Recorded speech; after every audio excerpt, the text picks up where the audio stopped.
Welcome to the Action Playbook. I'm Jason Fox. And I'm Coach Robin. And we're helping leaders take action in life and business. North of Dargaville. It's about 8 hours. I don't know where that is. Way up. All right. So, episode 19, The Art of Selling. And you might have seen a little bit of content out now. We've got a sales program coming up, which we're super excited about. Robin and I are going to be hosting, coaching, and we thought, what better time than do a little podcast on the art of selling, why it may be important, that may entice you to come along to an event, but if not, well, hopefully you get some value out of this podcast. Yeah, 100%. I mean, we don't generally do plugs for what it is that we do, but this is a program I really think is valuable for anybody who's in sales, and quite honestly, we're all in sales, right? Everything's a sale. Where are you going for dinner tonight? I don't know. What do you feel like? Well, I'd quite like some steak. Well, I'm feeling like fish. Well, my blood sugars are feeling a bit low. I think I could do with some iron. Can we go get steak? Yeah, okay then. Just sold you on steak. That's a conversation you have probably every Friday night with your partner. So if you want to have more steak, listen carefully because there's going to be some gems here today. Yeah. So the definition, our definition of selling is professionally helping others to buy, right? I'll agree with you. Do you agree with that statement? Yeah, absolutely. Yeah. So one of the things that I find we're working with a lot of the clients is this idea of the beliefs around selling, beliefs around sales and beliefs around salespeople in particular. Yeah. That's the first place I want to start, right? Like, it's so important to get the right mindset for selling when you are about to go and see a client or a prospect about potentially doing business together. And even as we're listening or watching this right now, it would be awesome if you could just pause the video and just take a minute and write down whatever beliefs come to mind when you think of a salesperson. Because, all right, well, if you've done that now, we're continuing, and invariably there will be things in there like, for example, someone who pesters you. Yeah. Somebody who will sell you anything, not necessarily what you want. All of these negative mindsets that we have around selling. And quite honestly, if those are the beliefs that we hold to be true, and we're in sales, quite honestly, guys, chances are that that's going to creep into the way that you approach your selling. Yeah, if you're like, oh no, another salesman, then when you're going up to see your clients, you're probably like, oh, they're not going to want to see another salesman today. The same thing, right? You've got to champion your teammates, your people are out there. Yeah, and I think it brings up this other idea of selling on purpose. So for successful selling, it has to come from a position of my solution fixes your problem. What I have to offer you, you need, want, or desire. And I'm the person that you need to get this from. Yeah, I hold all the information. You don't need to go away and think about it. I hold all the information here. What are any other further questions you've got? And let me help you get to a result. Yeah, exactly. And lost my train of thought now, but sorry. Yeah, so in that journey, right? If we change that mindset and we change it into one that says, I'm actually going to make a difference in someone's life today. What I have here is what you need.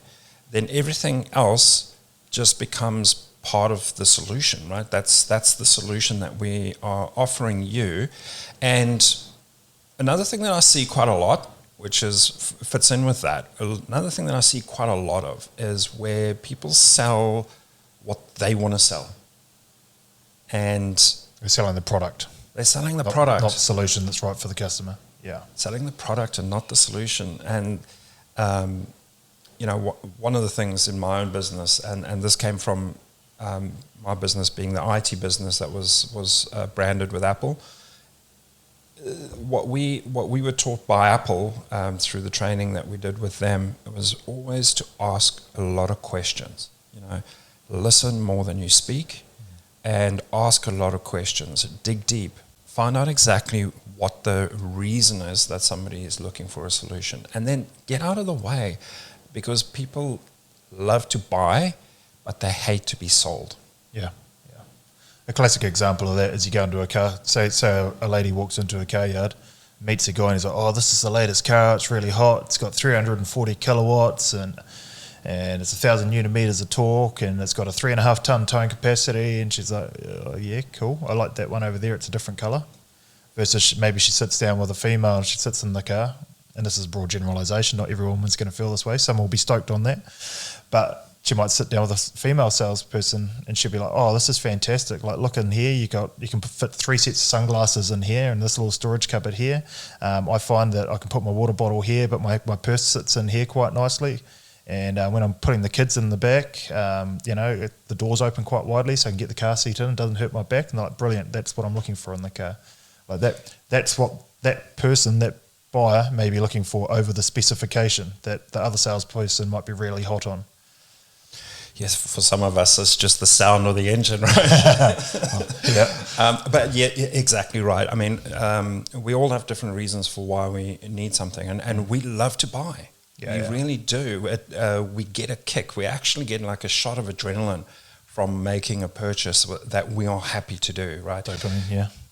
And so, so once we have the right mindset and we've formulated the right beliefs around the product and the service, and also, very importantly, the customer, right? Because a lot of us, and, I've been guilty of this in the past, it's like, oh, man, this customer, I don't want to speak to them right now, or I've heard the saying, business would be great if it wasn't for customers. Yeah. And as soon as those sort of ideas start to infiltrate our thinking about, customers, products, services, and all these other mindsets that we have around this process, it's not going to end well. It's not going to work out well. If you feel like, it's painful dealing with customers, well, guess what? Great news. You're going to end up with less of them to deal with. Yeah. And you can't sell something you don't believe in. So you've got a product that you're not that passionate about. Yeah. And you're wondering why you're not selling any. Yeah. Would you buy it yourself? Yeah. If the answer is no, you'll never sell it, right? So, for example, with me with finance, we have motor breakdown insurance. If I was buying a second-hand car that was outside of warranty, would I buy motor breakdown insurance? You bet your bottom dollar I would, because I know that, it might cost me $3,000 up front, but if I blow an engine, it's going to cost me $5,000, and I'll cover up 10. That's a product I believe in, and I want that peace of mind for myself. So why wouldn't I incorporate it in? With some other people might have had a bad experience because motor breakdown insurance, with that, you need to service your car on time. And some people, I haven't serviced my car for 30,000 Ks and they didn't pay out. Oh, yeah, you went into a contract, you didn't do that. But their perceived value is, no, that product's no good. Or it's a fantastic product when used right. So I believe in it because I'd get my car serviced. If I was on the other side where I hadn't serviced my car and I'd paid all that money for the insurance and I couldn't claim on it, then I'd probably have a really bad perception of it. So if I was trying to sell it, I'd be like, no, I had that once, didn't work. You see that. So what the example that you've just used now is really great, because there were 2 elements to what you were explaining. The first is the technical side of it, right, or what we call logic. And then there was an emotional aspect as well. It's like how you feel, the peace of mind, knowing that you've got that protection or that cover, and what that means to you is also really an important part. And so research has shown, and I love what's coming out of, the continued studies of how the brain functions, but research has shown that 80% of our buying decision is made on emotion, and 20%, right? So you can get into that car that you were talking about earlier, and you can talk about, where the sunglasses go and how many sunglasses, and that's all the technical stuff. Well, that's still an emotion. For the right person, it's like, oh my God, this is brilliant. I hold my glasses. I can have my Starbucks sitting here. Like, that's still falling in love with it. It's a technical to some degree, but for them, that would be like, wow, that's what I want as well. If that is what they come in with as their need, and you've identified this through the questioning process, why are we here today? oh, what is this car? You know, why does this car interest you? You know, these open-ended questions that we could be asking to get to that emotional point, because that is the most important part. 80% of a buying decision is made on emotion. Yeah. And you know, so getting down to that sort of level of finding out exactly what motivates someone to need or want something that you can provide is really key to successful selling. It's quite amazing. I mean, coming from an IT world, a lot of selling is done on technical specs. Yeah. You know, that's a 15-inch laptop with 2.6 billion pixels and, you know, all the technical specs. And the one thing that Apple did so well, and still do to this day, arguably one of the best marketing companies in the world, but one of the things that they do so well is they get to an emotional point. And the best example for me is still that iPod. When they came out with the iPod, everybody else was talking about the tech specs of an MP3 player. Apple wasn't the first MP3 player. You only remember the iPod because it was by far the biggest. Yeah. But the way that Apple brought it to market was 1,000 songs in your pocket, and that was an emotional connection that you have to a device that had nothing to do with how many gigabytes the storage was or how big the screen was or anything like that. You know, and it's purely based on emotion. Yep, you're like, that's a 100 CD stacker in my pocket. Yeah. Wow. Yeah. Can you imagine walking around with a 100 CD stacker? Yeah, size of your leg. You need a backpack, right? Yeah. And what I see a lot of is where people leave employment and start their own business because they're really good at something. You know, they're good at their craft. Let's say an electrician, right? So an electrician goes, he working for someone else, feels he can do it better and wants the freedom, whatever drives that person to go. And that person then becomes the salesperson. Yeah. Right? They're a great electrician. That's it. And now suddenly they're making sales. Yeah. And so I think, I don't want to say that selling is becoming a lost art, but what I will say is that selling is a profession. And that is why we're so big, and that's why we're bringing this program to the market, is because we need to invest more in our selling capabilities and skills. Yeah. That's where the success is made or broken. You know, it's make or break situation is how good we are at selling, and that comes down to how good are we at getting to the emotion of the buy. Yeah, and with your sales team, whether it's you or someone else, the fear of success and other things that sit within that too. You know, I might only be able to earn $50,000 a year, and you almost limit yourself there. Well, you need a few more no's in the day. Go out and find yourself another 10 no's. I like how Brad Sugars said, you know, when he first started out, you weren't allowed to leave your seat until you got a yes, until you made a sale. No going for a pee, no going for lunch until you got a yes. Just no coffee. Yeah, just sit there and call.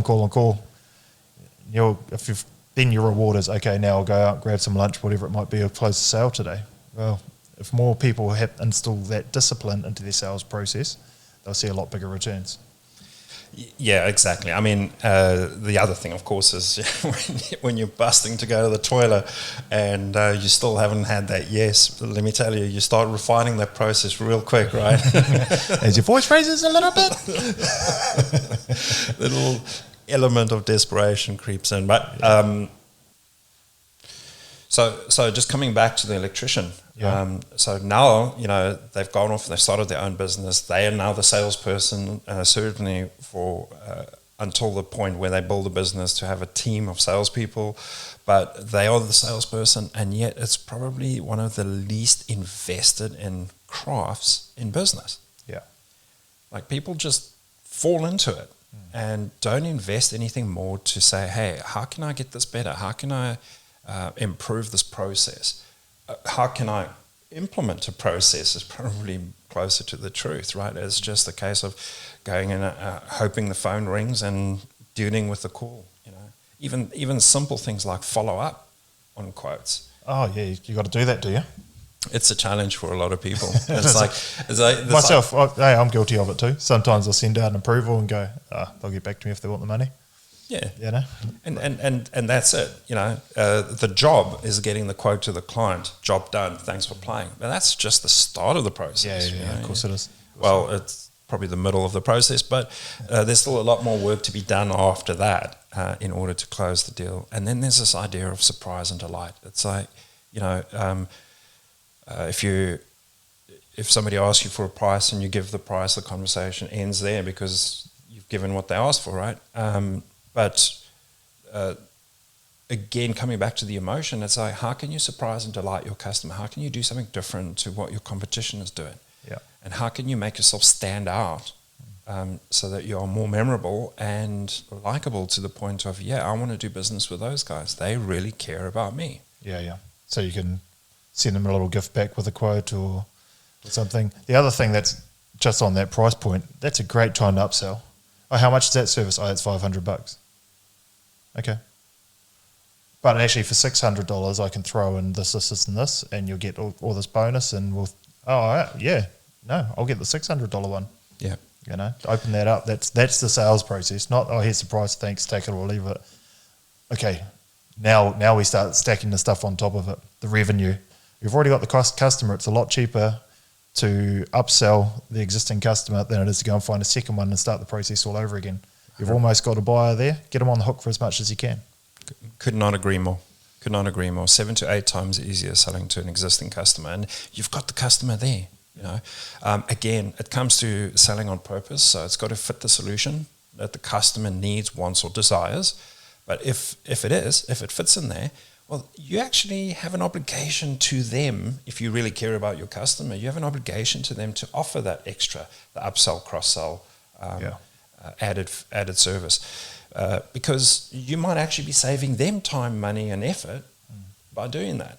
But again, it comes back to that mindset where people think, oh no, they'll just think I'm trying to upsell them or, you know, oversell, and that's not what I'm trying to do. But I don't want them to feel like that, so they don't offer it. Yeah. And it's right there in the customers, if they will decide if they want it or need it or desire it. Well, if I go back to that insurance conversation I just had before with the motor breakdown insurance, say you buy a vehicle, it's $20,000 and you want 100% finance that vehicle, then you buy an insurance and it might be $3,000. There's a gap in what your car can be insured for. So your vehicle might be insured for $20,000, but your finance might be $23,000 plus some fees. It might be closer to $24,000. Well, that's the gap. That if you drive to that car yard and you get crashed into, all of a sudden you still owe $4,000 on a car that's getting written off for $20,000. So it's actually in the customer's best interest to sell them gap insurance, which is another sell on, but it covers that gap. Yeah. And if lots of people don't offer it because they don't believe it, well, I've had a customer have a car stolen within like 3 months of having the loan, and it was fantastic, that insurance. So I've seen how it works, and I see how it's in the best interest for the end user. But I've had that conversation with some of our team, and they still haven't quite got their head around it. So that's on me to train them up on that. But I'm actually doing the customer a disservice by not selling it, because if they drive out there and they get crashed into, or their car gets stolen, they're upside down straight away. And I actually had a solution that I didn't even mention to them. It's the onus is on you, and I agree. You know, we owe it to our customers to give them every possible solution that we can that is in their best interest, right? Yeah. Not selling it because it's going to profit me, but how is it in their best interest? Yeah. So that same product, if that customer bought that $20,000 vehicle and they'd put a $5,000 deposit in, so the finance for $15,000, there would be no point in having that, because they're always on the right side of that loan. It's only on the upside. So if I sold it under, then that would be unethical. So yeah, is it the right thing for my customer right now, today, for their situation? Yeah. So just coming back to the training program, so one of the elements in the training program is building a sales process, right? And when you come on that program, we will facilitate building a sales process. But if anyone listening to this, I just want to maybe throw out a quick tip there on building that. You know, sit down, take some time, and work out the sales flow from when an inquiry comes in to delivering the service or product or whatever it is that you do in your business. Yep. And all the steps in between, and actually work it out, and then start to measure those numbers. You know, all the steps. You know, how many inquiries are you getting? What is your conversion rate from inquiry to doing business together? What is the return rate, the repeat business for customers? Those are really key numbers to know, right? And so getting out there, developing the flow that then becomes a process, tracking those numbers is going to go a long way to helping you improve on the sales side, to actually document it rather than just fly by the seat of your pants. An inquiry comes in and you just have a conversation about it. Or you just say, this is what I do, this is what I offer, this is what I can do. Work it out in a way that the sales process and the sales flow puts the customer in the front. And it's all about you. I love it. So that's our tip for this week. All right. So that's episode 19. So go out there and take some action.